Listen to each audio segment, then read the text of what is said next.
Moi je suis Blandine Ruel, je suis viticultrice. Je travaille sur cette exploitation que j'ai repris il y a 3 ans avec mon compagnon et associé. Nous sommes en bio depuis le départ. Pour l'instant on emmène la vendange en cave coopérative. Bientôt on aura une partie en cave particulière. Ici on est dans des zones dites d'hangar garrigue, donc c'est des argiles peu évoluées, pas très profondes et posées sur un banc d'argile bleue, ce qu'on appelle un taparas, un argile qui est une roche en vérité. Pour que la vigne elle fasse son cycle, il faut aussi une RFU, une réverse utile de 600 mm. Là on est plus proche de 400. Ici on est sur une exploitation de 28 hectares et sur les 28 hectares il y a 3,5 hectares de Nielucz. C'est un cépage qui nous vient d'Italie et de Corse, donc qui est assez ancien, puisqu'on en trouvait déjà à l'époque des Romains. Donc nous on utilise le nom corse qui est le Nielucz. C'est un cépage qui présente beaucoup de caractéristiques différentes en fonction du biotype. C'est un cépage qui a une caractéristique de résistance à la sécheresse, qui fait que nous sur l'exploitation on n'a pas accès à l'eau, donc il n'y a pas d'irrigation.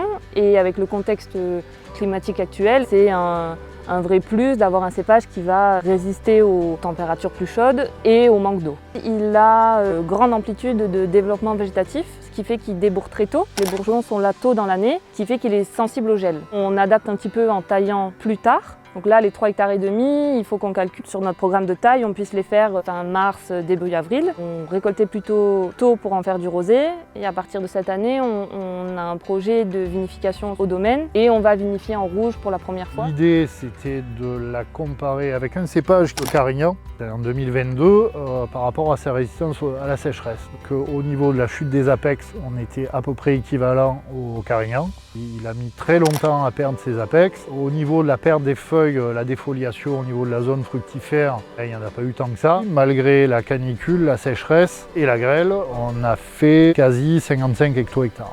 Elle est de 2008, donc elle commence à avoir quelques années. Ce qu'on peut remarquer, c'est qu'il y a peu sur ce cépage de mortalité dégénérescente. Depuis l'année dernière, on a un centre d'expérimentation où on a planté une vingtaine de cépages méditerranéens. Et l'idée, c'est de voir si on peut en trouver un qui coche un peu les cases du Nielucz. Oui, c'est un vrai levier d'adaptation pour le changement climatique. On sait très bien que dans le futur, on va vers un manque d'eau, plus de sécheresse, plus de canicule, plus de grosses températures. Et le fait d'avoir planté ça il y a 10 ans ou de commencer à planter maintenant, dans 10, 20, 30 ans, on peut continuer à envisager de produire et de vivre de la viticulture. Je pense que c'est un cépage qui a beaucoup d'avenir.